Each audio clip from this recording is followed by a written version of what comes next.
Okay, this fly is called a Smidget.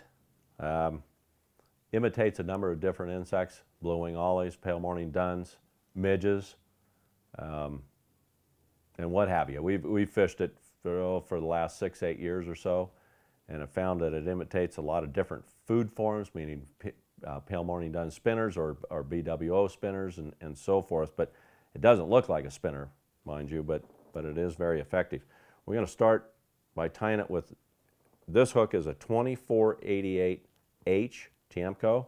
I do use this hook. It is a nymph hook. It's a heavy wire, but I fish this fly a lot underneath as well as on top. The other hook that I use often is a Daiichi 1640, which is what the hook I use when I want to fish it on top.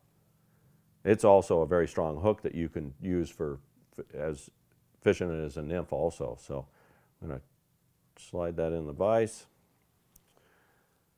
We're going to use light olive. It's light Cahill thread. It's an 8/0 thread. We'll dress the hook with some thread there, get a base. Okay. Add a little head cement. Okay. This material we're going to use for this fly is called McFly foam. Now everybody thinks that since it's foam, it's going to float, but in reality it doesn't do a great job floating. You're going to have to grease this fly up with some quill or gink or what have you to keep it up. I pulled off a section. It comes off, it's pretty bulky. You can see the bulk of it. Guys have little tags at the end of their fingers and what have you.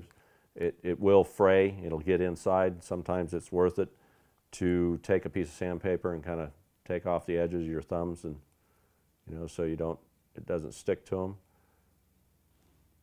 I'm going to take this material. This piece is, when you stretch it out, it's not very big. You can see it's fairly thin.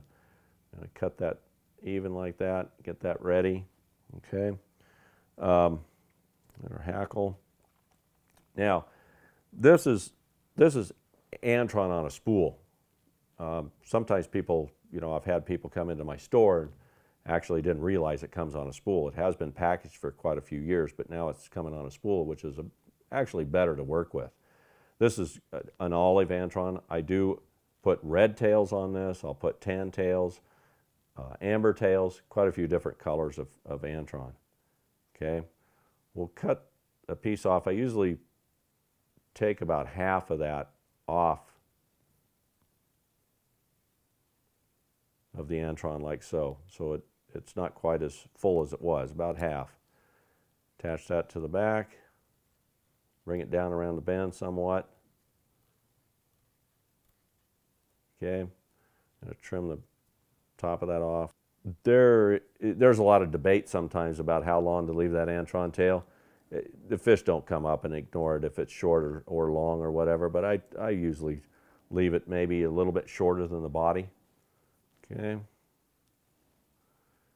Little drop of head cement there. Grab our piece of McFly foam that we've trimmed and got going. We're ready to go here. Come up about 3/4 of the way up. Attach it. Don't go too far up, because you want, when we pull it, we're going to pull the wing over, and you want that wing to go right in front of where you're tying it down there. It kind of anchors it down more so than just with the thread. It kind of puts a bind on it. So we'll bring this back over the Antron, keep it on the top of the hook, anchor it down. All we're going to do for a body here is the thread. Okay. This is the PMD color, the light olive. Okay, trim that off. Come back with the thread and kind of form fairly decent looking body.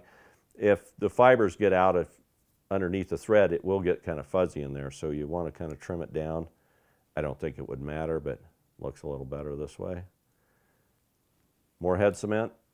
Okay, bring the top wing over the back like so, anchor it down right in front of the base that you tied of this same McFly foam underneath, right in front of it. Come forward. Okay, not quite to the eye, as you can see there. Okay. Go back with your thread, back to where you originally tied it down. At this point in time, I make a little head here. I use my whip finisher, the little loop. I pull that forward as so. Right there, make your little head. Come back with your thread. Make a little area base there so you can attach your hackle. Okay, we're going to use grizzly hackle on this. It's totally up to the individual. I use ginger a lot. I'll use blue dun to complement the colors, but grizzly works just fine.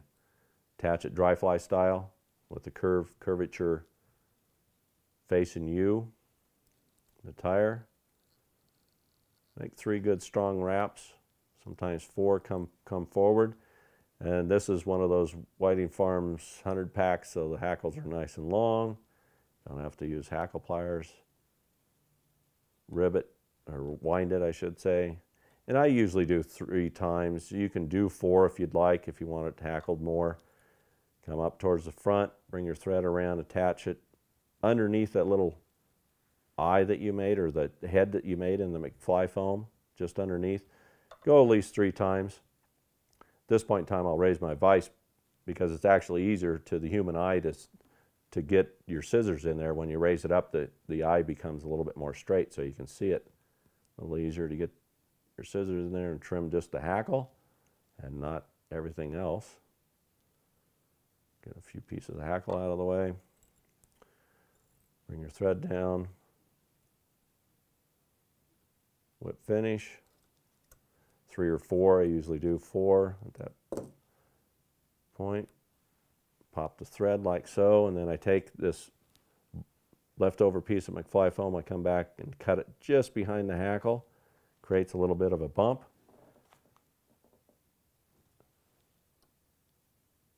Little head cement.